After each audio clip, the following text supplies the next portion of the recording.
A great meeting today. We have two inductions, our student guests from Muskegon Catholic, and a great program about updating your resume, or if you're more on the academic side, your CV. So you're going to learn all kinds of new tips and tricks to get that dream job. Okay, we'll start the meeting with our Pledge of Allegiance, followed by a reflection, and we'll do the four-way test at the end of the meeting. I pledge allegiance to the flag of the United States of America and to the republic for which it stands, one nation, under God, indivisible, with liberty and justice. You may be seated, and Joni Smith has our reflection today.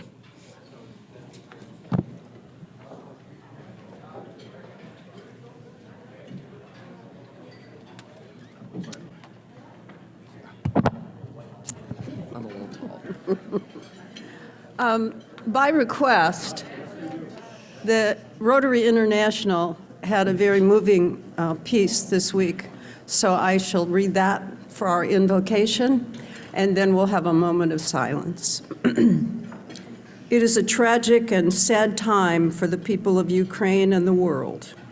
At Rotary, we are deeply concerned by the deteriorating situation in Ukraine and the escalating loss of life and humanitarian hardship there. Continued military action against Ukraine will not only devastate the region, but also risk spreading tragic consequences across Europe and the world. As one of the world's largest humanitarian organizations, we have made peace the cornerstone of our global mission. We join the international community in calling for an immediate ceasefire, withdrawal of Russian forces, and a restoration of diplomatic efforts to resolve this conflict through dialogue. In the past decade, Rotary clubs in Ukraine, Russia, and nearby countries have transcended national differences and have actually engaged in peace-building projects to promote goodwill and to marshal assistance for the victims of war and violence. Today, our thoughts are with our fellow Rotary members and others in Ukraine coping with these tragic events. Rotary International will do everything in its power to bring aid, support, and peace to the region. Let us have a moment of silence.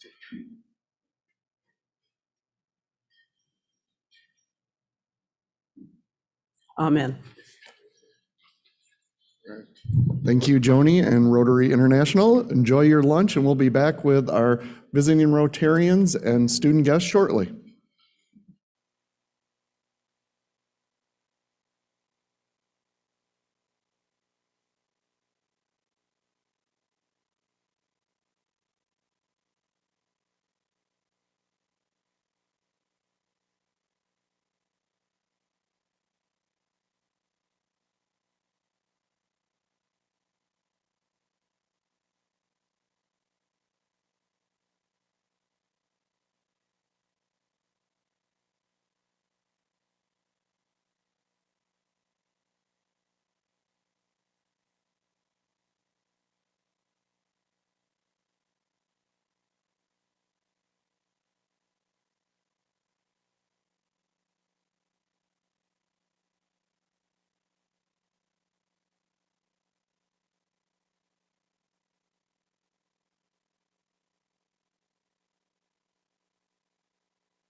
All right, we're going to continue the meeting with our visiting Rotarians and guests and our student guests. So if you are a guest or you have a guest, come on up right now. Amy will hand you the mic and the Rotarian can introduce the guests. So we have, let me get to my list here. Kathy Brubaker-Clark, Kathy Moore, Chris Colley, you all have guests, plus Marty with our student guests. Kathy, you're here first. If you want to go to the pink line, welcome. The pink one. I think right here, right? All right. Okay. Good afternoon. I'd like to introduce my guest is Dana Sitzler, and I do have my notes here to say she is the Associate Director of State Outreach in the Office of Vice President for Governmental Relations with University of Michigan. And she is here today because she's actually heading up the Rhodes Scholars, ROADS, from U of M, who travel every May to different parts of the state. And they will be coming here in May. And when we met, she was very interested in what Rotary is doing with DE&I. So we've been meeting, and she's going to be taking them through Muskegon and Muskegon Heights. So she'll also meet with Troy Bell while she's here. So, Dana.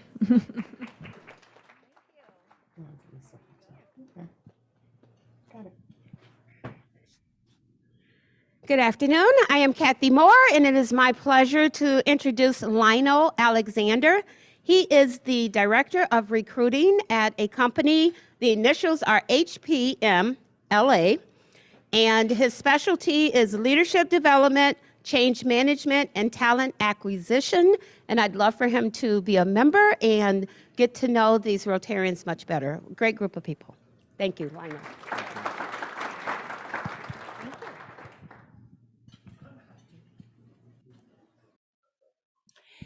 Hello, Chris Colley here, and I have brought two guests from Shelby State Bank. I'm going to let Drew and Joanne just say a quick little thing about each one of themselves. Yeah, it's my first time here. Lifelong Muskegon native, graduated from Fruitport, attended Michigan State University, have worked for have worked for Shelby State Bank since graduation. I'm currently a commercial lender in the Muskegon area and just looking for ways to be involved in the community. Joanne Stoneburner. I am a mortgage loan officer at Shelby State Bank. I have lived in Muskegon my whole life. I graduated from Muskegon Catholic. I live in North Muskegon with my husband and two daughters. I have two more that are grown and out of the house. And yeah, I'm excited to see what Rotary is all about. Thanks.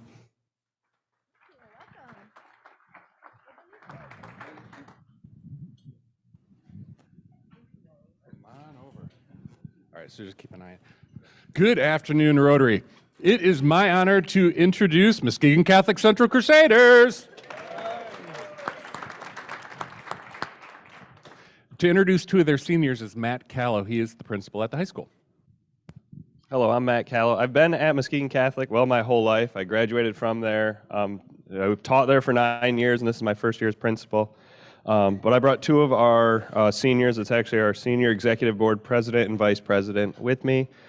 They both are parts of our varsity basketball team. They're both parts of our musical. And actually, Elliot, he created and is pioneering our Interact Club, new this year at Muskegon Catholic. But one is our senior executive board president, Aaron Levine. Hi, I'm Erin. I'm the executive board president. I've been involved in leadership all 4 years of high school. I do play 3 sports year-round. I'm involved in the musical. I do the yearbook, and I'm also a member of the Youth Advisory Council through the Community Foundation. Oh, and next year I am considering nursing in either St. Mary's at Notre Dame or the University of Michigan. Hi, I'm Elliot. I go to Muskegon Catholic too. I'm a member of the student council. I've been on the last 2 years, executive vice president, and I play 3 sports. Try to be as involved in the community as I can. Just currently starting up a Interact Club at Muskegon Catholic for my senior service project, and I'm really excited to see where that goes. And next year, I'm planning on either attending MSU or U of M for kinesiology. So.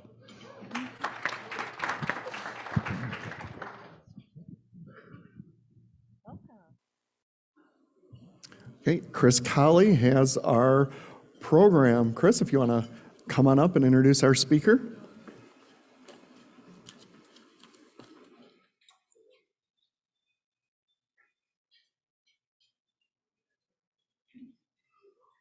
It's an honor and a privilege for me to be able to introduce to you my childhood friend, Deandra Pentecost. She was born and raised in Muskegon, Michigan. She graduated from Muskegon High School, and after graduating high school, she attended Muskegon Community College, where she obtained an Associates of Art degree. Then she ventured off to Grand Valley State University and holds a Bachelor's of Arts in Criminal Justice. For 8 years, she has been employed by Mercy Health Project as a certified community health worker. As a young professional, Deandra has dedicated her career to helping others strive in a professional setting. Her services are ideal for anyone who is seeking a career change but doesn't know where to begin, has in-depth experience but can't seem to find the words for their resume, and someone who is struggling to translate into a new industry. This work is demonstrated through her employment and through her business precise writings. As a resume writer, she works to create a standout resume and help professionals gain confidence while looking for a career. She also brings a fresh lens to resume writing. Deandra's purpose and passion lies in helping emerging young professionals feel more comfortable when applying for job positions. In her spare time, Deandra teaches non-traditional students at Hackley Public Library basic computer skills. My pleasure to introduce you, Deandra Pentecost. Thank you, Chris. So I do have a small presentation that I'm just going to introduce what's new with cover letters and what's also new with resumes. So as I present today, I just want you to think about when is the last time you updated your resume? Probably not a lot. Stone Age. Okay. So when you think of a resume, the basic definition of a resume is a summary of your personal data, your educational background and training, professional experience, qualifications, and your achievements and your highlights. That's the basic definition. I say that a resume is your selling piece in a competitive market. You add your numbers, you add your metrics, you add your accomplishments, you add anything that you have gained during employment, during numerous jobs. Standard definition for a cover letter goes over information on your resume, and it expands this information to the reader, taking them on a guided journey of some of your greatest career achievements. So some of the things that people do when they do their cover letter is that they just say the same thing that's on their resume. And you don't want to do that because you have your resume in front of you. The employer has your resume in front of you. They want to find out different things and different achievements and different things that you crushed while you did projects or anything like that. So you want to go above and beyond on your cover letter. I get the question all the time, do I really need a cover letter? Yeah, I think you do. I think if you want to get the job, if you want someone to know you before they interview you, a cover letter explains a lot of that information beforehand. So what's new with the resumes? When I graduated high school in '97, I had the same resume for years. So if I was applying for education, I used the same resume. If I was applying for human services, I used the same resume. Now we would like for you to tailor your resume based on the job that you are applying for. So you say to yourself, how do I tailor my resume? So if you're looking for a job in employment and education, you want to put everything that you have learned and everything that you have done in education on that resume. So we used to do something called an objective, which would always start off with, I am seeking an employment for whatever reasons, I have organizational skills, blah, blah, blah. Well, you can still do an objective, there's nothing wrong with that, but we now have something called a career summary, which I'll get to soon. But I feel like every resume should have a resume headline. So if I'm a project manager, I need that to stand out on the resume when the employer first sees the resume. So you want a resume headline just explains what you are. And on the slide, I have an example as a project manager with 10 plus years experiencing operational performance and driving positive change. That just basically tells you or tells the employer, this person is looking for this job and this is why they want this job. We also have different levels of resume. You have an entry level, which is normally just 1 page, a mid-level resume, which is normally 1 to 2 pages, and a senior level and executives are 1 to 3 pages. Some people ask me, well, how many pages can my resume be? Well, you have a lot of jobs. If you have a lot of accomplishments, your resume is based on your information or all the things that you have obtained. Something that's new with resumes, we just now want to list your city and your state. We don't need to put your address on your resume anymore based for privacy reasons. And you want to remove all personal pronouns. So the me, the I, the we does not need to be on your resume.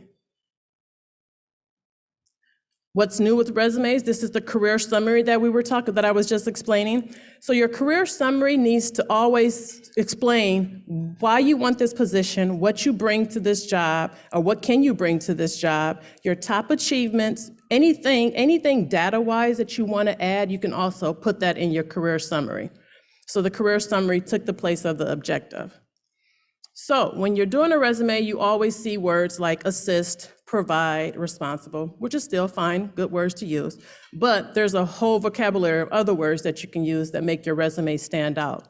So you want to use examples like you produce results, you advanced, you boosted something, you improved upon a project, you delivered this many results, you forecasted a budget. Anything that can make you stand out on your resume is what you want to produce. You still can list your education, your certifications, your certificates, continuing education. You will still want to always put those on your resume. Key accomplishments. You need a section on your resume that explains what you have done. I use an example. If you crush sales profit goals, that needs to be on your resume. If you manage a project and you created a budget-wise, that needs to be on your resume. Areas of expertise. So when most people use organization as areas of expertise, they use team leader, which is still all fine. But there's, like I said, a whole vocabulary of other words that you can use or try to find out other skills that you have. And these are some of the examples that I've used. Strategic planning, community relations, brand development, strategic communication, project management, and staff training and leadership. Those are some of the skills that you probably didn't think that you had, but you really do. And now we're on to what's new with cover letters. So cover letter is meant to convey more personality, and your resume is meant to lay out the facts. So like I said earlier, resume is facts, everything that you have accomplished, but let's talk about how you did this, how did you feel when you did this? Let's just make your cover letter explain who you are a little bit further. Your cover letter should be carefully curated selection of stories from your career that gives the reader a clear idea of who you are and how you can add value to the company. Some of the things that you want to add in your cover letter, how a candidate work experience meets job requirements. So you want to go above and beyond and say, well, if I have all these skills, this is how, and this is why I can meet these requirements. Why a candidate wants to work at the organization. Do your research on the employer. Find out who they are, what they bring, how long they've been in business, things like that, and then tailor your resume or your cover letter to that. Why a candidate wants to work at the organization. It's always good to say in your cover letter, I have this many years of experience. I've noticed that your company does this and that. You just want to always bring something besides just repeating your resume on your cover letter. And then you always want to end the cover letter with a call to action. Suggest that you are excited to offer more information and you are looking forward to talking with them. So cover letters, do's and don'ts. You do want to list your achievements from your past roles and connect it to the role that you're applying for. You want to list why the company interests you. You want to list 3 reasons why you would be successful in this role. And you want to mention your proficiency in skills and in the systems. Don't list what internships or past jobs you've had without connecting them to the big picture. So if you were a high school teacher and you're looking to transition now to project manager, it doesn't really fit what you're applying for. So there's really no need not to mention it, I should say. Don't sound obnoxious or like you are bragging. And don't beg for the job. These Can you guys really see that? I don't know, it's kind of small. I didn't think it was going to be that small. But this is a cover letter that I did and a resume that I just did last week. A person was applying for, they are a project manager, but they're looking to become a product manager. So it was a transitional resume and a transitional cover letter. But in the cover letter, I listed achievements, I listed things that she has done, I listed all her jobs. It has a career summary, it has career highlights, it has bullet points of some of the main things that she did on the job. And the last thing is the ATS-friendly tracking system, which is called the applicant tracking system. A lot of people or a lot of employers don't use this, but it is something that's out there. So when you do a resume, you just want to make sure you have a clean template. You just want to make sure that you aren't using crazy fonts that will deter your resume from going out of the, will get rejected. Just make sure that you don't have on graphs or icons or pictures or bad fonts that will decrease your resume visibility. That is such a thing. And these, Precise Writing is my business, which I started in December of 2020 during the pandemic. I was starting getting people to come to me saying, I need my resume done, I need my resume done. So I'm like, let me start something. So I did this. I have a website that you can always go to. You can scan the QR code and see all the services that we offer. And if you have any questions, I guess we'll open it up now for questions.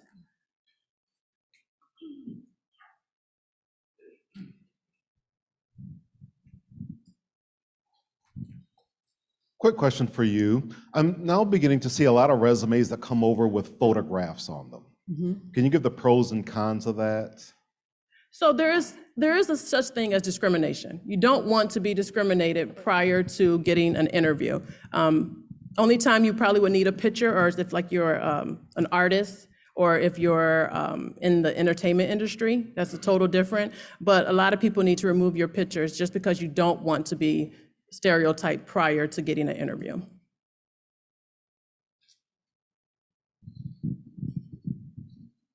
So I'm surprised to see that you said not to include an employer if it's not a direct connection to the job you're looking for. And I guess as somebody that has spent a lot of time reviewing resumes for full-time people, we look for those gaps of employment and kind of zero in on those. Like if it looks like somebody had a year where they didn't work at all unless it was COVID, we would be concerned about that. So I'm surprised, and I guess I'm curious why you would say to exclude employers, because everything that you do in work is going to build to the person you are. Yep, correct. So the reason I say that, and you can, I shouldn't say you shouldn't, but you can exclude it just because it doesn't narrow on to all the research and all the things that you have done. That's the only reason. Yes, I do add all, if a professional wants all their jobs listed, I'm listing it for them. But most of the times when you interview, they don't look into, okay, yeah, you were education, but now you're project manager. They just want to see all your skills and all your things that you have done for a project manager. So I shouldn't say excluded, but you can, if you want to, keep it on there. Yeah. Having just in the last 6 months hired 3 employees, boy, there are a lot of people out there who need your services.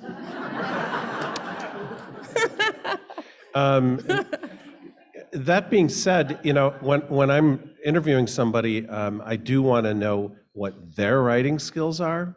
So how is there some kind of ethical obligation on the part of the employee to disclose that they've hired your service? I'm just curious about that. No, there is, that's the, yeah, I do a lot of resumes. And they don't have to disclose that a professional person wrote their resume.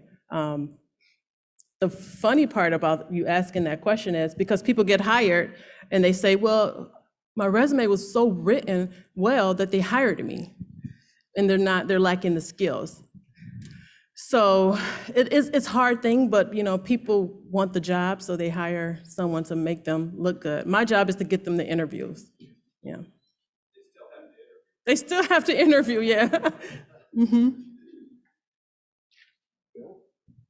Are there keywords and buzz phrases that change over time in popularity?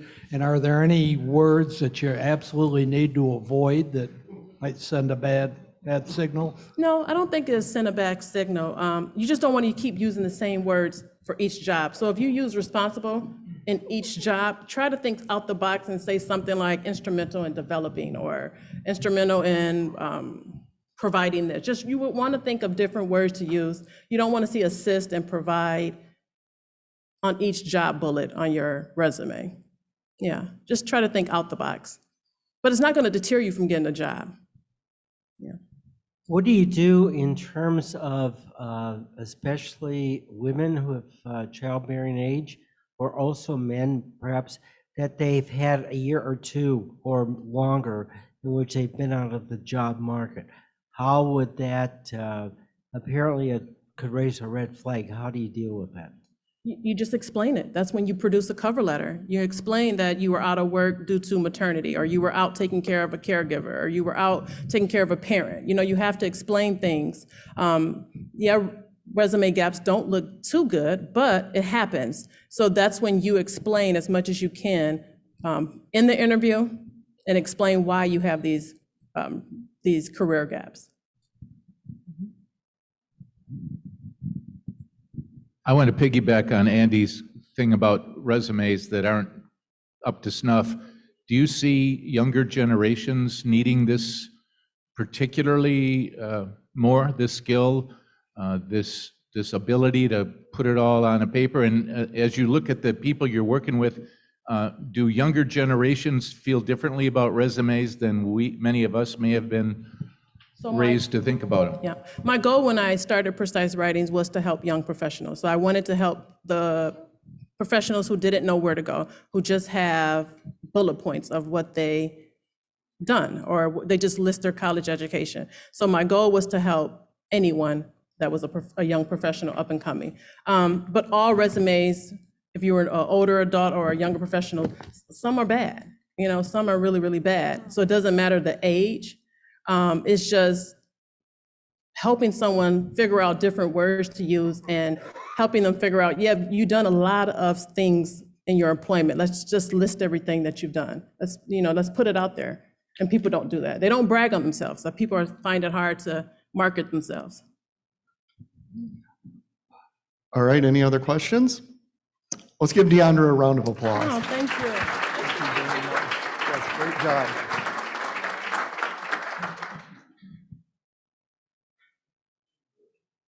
It was a wonderful presentation. As someone who looks at a lot of resumes and LinkedIn profiles, the way that you phrase the skills part really aligns with positioning yourself and marketing yourself online. So very well done. And for presenting today, our club will make a donation to community economic development on your behalf. And once again, let's have a nice round of applause for Deandra. Okay, birthdays. Well, I know one of our birthday people is on the line, so that means we'll be singing today. We've got Steve Olson, whose birthday is today on March 3rd, Blake Kramer on March 4th, and Trent Hancock on March 8th. If you're here, you can bring your $10, or Steve, you can bring your $10 next time you're at our meeting. Let's sing happy birthday. Happy birthday to you. Happy birthday to you. Happy birthday, happy birthday, happy birthday to you. All right, now we are on to our member spotlight, and this is a feature that we have been doing since July to highlight our vocational avenue of service. Each week we feature a member, we talk about how they got involved in Rotary, share a little bit about their personal lives, and then what they do for their vocation or their job.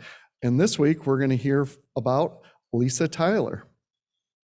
Hi, I'm Lisa Tyler. I joined Rotary in September of 2018 because I enjoy the service above self motto. It's what I live my life by, and I thought it was one of the best ways to continue to give back in the community. I have been happily married to my husband, Aaron, for over 25 years. We have 3 wonderful children. Some of the things that I really enjoy doing are traveling, seeing this wonderful country and as much of the world as I can, giving back to the community, whether it is through Rotary, of course, or during my 9-year term on the Muskegon Area Intermediate School District Board of Education, through the Greater Muskegon Service League, the Call 211 Board, or as the advisory board chair for Kids Food Basket here in Muskegon. I also love taking photos and scrapbooking, playing games, hanging out with friends, and just doing whatever I can to better the community. That comes naturally to me because my parents were very, very involved in community activities in Ionia, where I grew up. My dad had been on the United Way Board of Directors for 25 years, so it made a lot of sense when I went to United Way and worked 2 different times there. I felt like I was really channeling his love of volunteering. I am the Communications Director for Senior Resources of West Michigan, the area agency on aging serving Muskegon, Oceana, and Ottawa counties. I have been there for 6 years, and I absolutely love that work, doing everything I can to help older adults. I think that my skills and passion for work transfer to Rotary in outreach.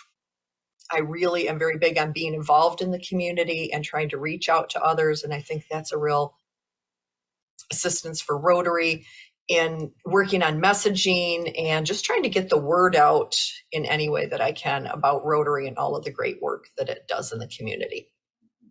All right. Thank you very much, Lisa. And we'll hear from another Rotarian next week. And speaking of Rotarians, we're about ready to have 2 new Rotarians. If Rita Cavanis and Emma Peterson can come up with Meredith Smiley and Christine Nagengas, we are going to induct you into our club.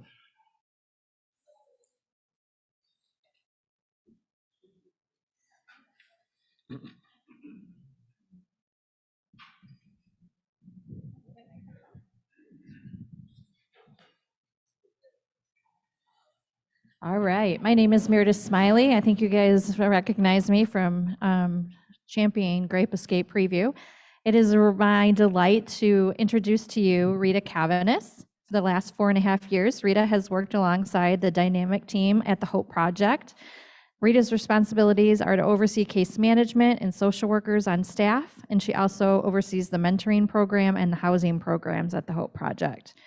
Rita is also a life coach and recovery coach and ensures that direct support services to clients and families is always accomplished and done with the care and respect that they need. Rita is a powerful force, I know this firsthand, in the workplace and uses her positive attitude and energy to encourage others to work hard and succeed. Rita is also inspired by her best friend and husband of 25 years, Pastor Daryl Cavanis, and their 2 adult sons. Rita loves the Lord Jesus Christ and has worked alongside her husband in ministry for many, many years. And she's also been a board member for various organizations throughout Muskegon County. She roots for the underdog constantly and those who are less fortunate. She is also the perfect combo of a tomboy and a lady. I haven't seen this tomboy side, but You will. You'll get a chance all right. Woo! There we go. She is at home in any crowd and comfortable in her own skin. And Rita is always able to find a friend in any environment, and no one is ever a stranger to her. Rita is known for laughing loudly and enjoying every moment of every day. She has high energy and gives 100% in everything she does. She enjoys dates with her husband, exercise, and reading great books in her free time. And she's looking forward to serving with all of her fellow Rotarians and getting even more connected and involved in our Muskegon community.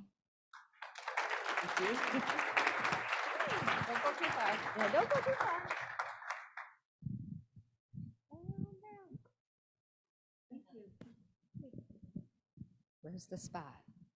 These 2 spots? Good afternoon, everybody. For those of you I haven't met, I'm Christine Agengas, Vice President of Finance at Mercy, and I'm happy to sponsor Emma Peterson as one of our 2 new members. So Emma is our Director of Philanthropy at Mercy. She's been with us just almost 3 years, and she feels very lucky to do what she does every day. She works with donors who want to support our community's healthcare system and our patients. Prior to this, Emma worked for the Community Foundation for Muskegon County, the West Michigan Symphony, and the Muskegon Winter Sports Complex. She said she owes Heidi Seitzma and Bob Chapla a permanent spot on her bio for getting her into development work. It's incredibly rewarding to know that our community benefits each day from the generosity of many of you in this room and those that have made gifts in the generations before us. That's from Emma. She also spent her early work years at Harbortown Marina, so some of you may know her from there. She owes her customer service skills and her annual skin cancer checks to that work. Emma is a lifelong Muskegon resident and a Muskegon High School graduate. She holds a bachelor's degree in marketing from Michigan State and a bachelor's degree in earth science with an economics minor from Grand Valley. While at Michigan State, she studied abroad in Spain, and while unfortunately she hasn't kept up with her Spanish, she would like, as much as she would have liked, it does come in handy helping her 9th grader now. So, yeah.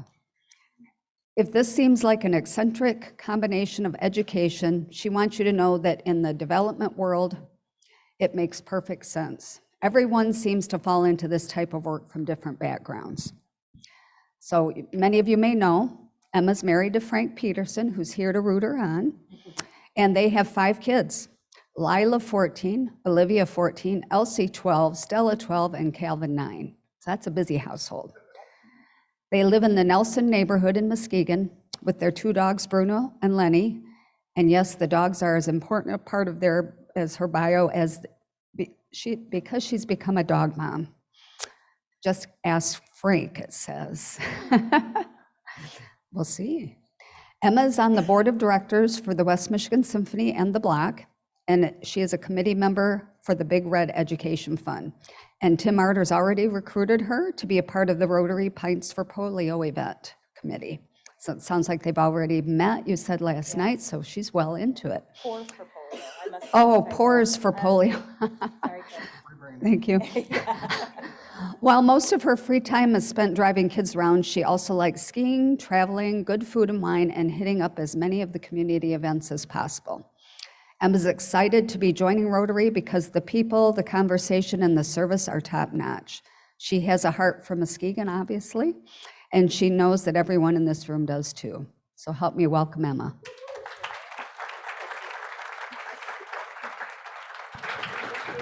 All right, why don't you, Emma and Rita, why don't you come on up again? We're going to make this official. All right. Fellow Rotarians and honored guests, the Rotary Club of Muskegon is privileged to induct 2 new members. We encourage you to learn about Rotary by actively participating in the club, including attending meetings, social events, and service projects. It's my pleasure to give you these pins by which your fellow Rotarians and the community will recognize you as a member. We ask you to wear them proudly. I would also like to challenge you to share the gift that has been given to you and invite another person of like qualities, character, reputation, and commitment to join our club within the next 3 months. The honor of becoming a Rotarian is only surpassed by sponsoring new members. Do you accept this challenge? They said they do. All right, thank you. Everyone, please rise and welcome the 2 newest Rotarians in the world, Rita Cavanis and Emma Peterson.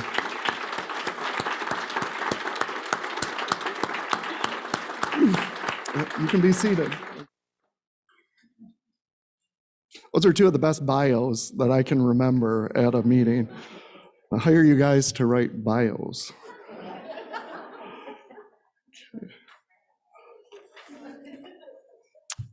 Okay, I am subbing for Ginny Sprague, who is vacationing today with Rem.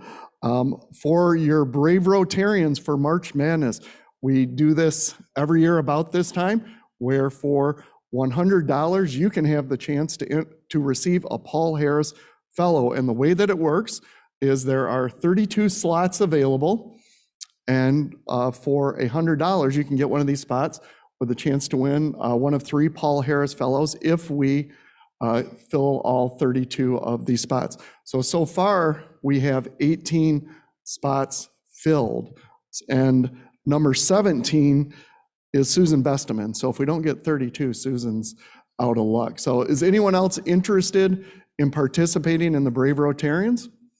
I got Jim Fisher, oh my goodness. I'm gonna nominate Kim to write down everyone's name.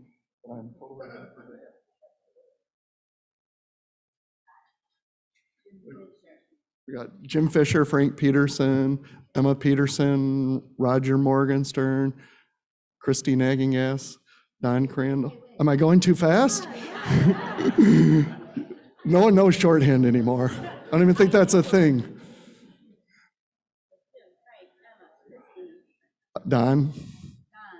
It looks like it was this side of the room. This side of the room can do it too. All right, Tim Arter. We're getting close. Oh, Ginny's gonna be so proud.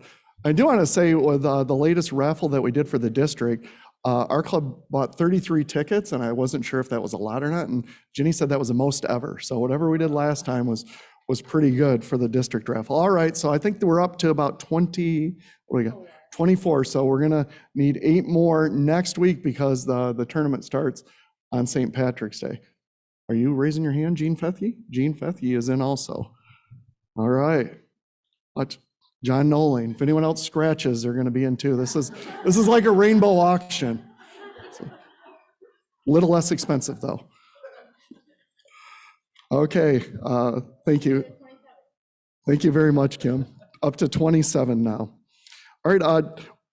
Committee reports and announcements. John Nolan has an announcement, and I have an announcement myself, as well as Meredith Smiley has her standing announcement spot for the next 3 weeks. So let's see. John, it looks like you're up first. What I have here are some books that are going to be on a plane next week for Honduras.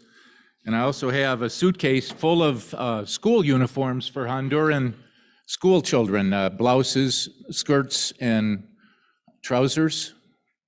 I wonder, trousers, Darlene? We've got an unsung hero in our club.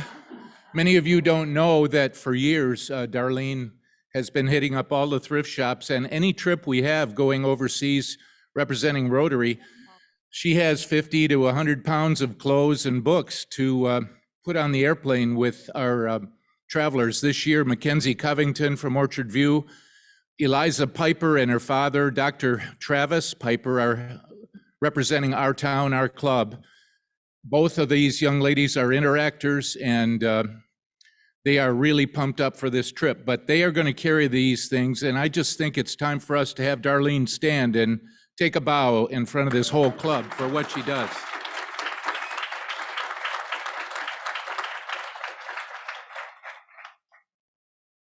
So if you need any personal shopping done, see Darlene.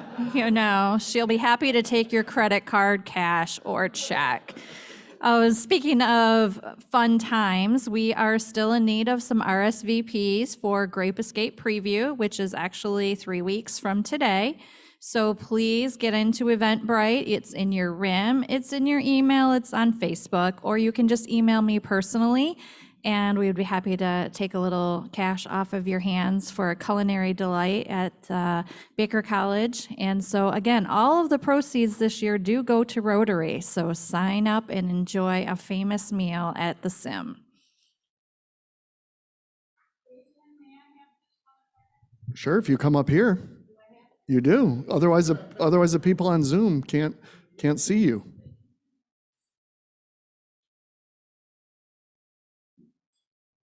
I just wanted to tell you just a hair of the history of this traveling to Honduras.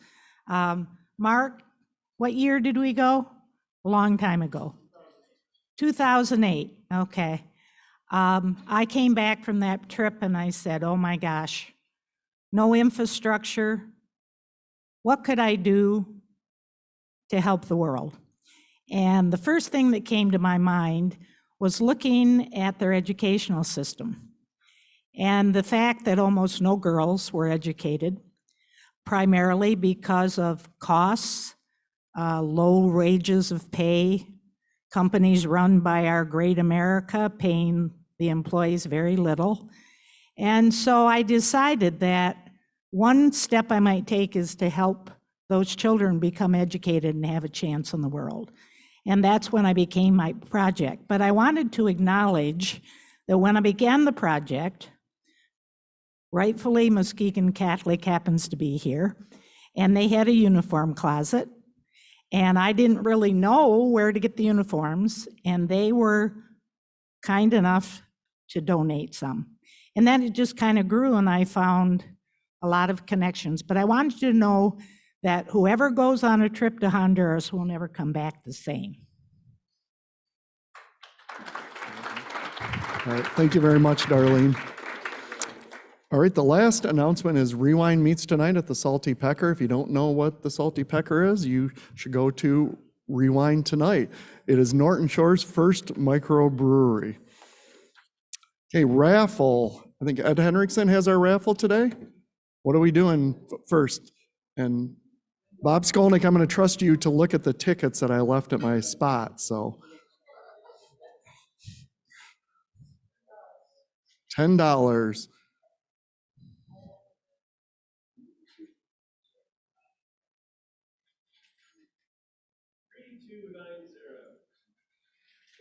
Oh, the birthday boy, belated birthday present for Jim Fisher. Jim Fisher.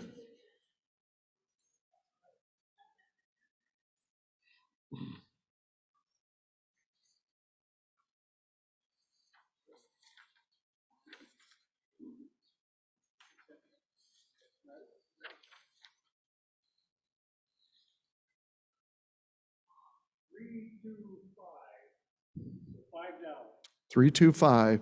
Mark Myers.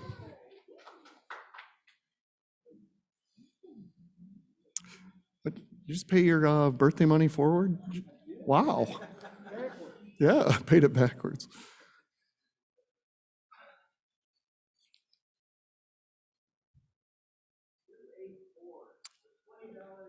$284 for $20.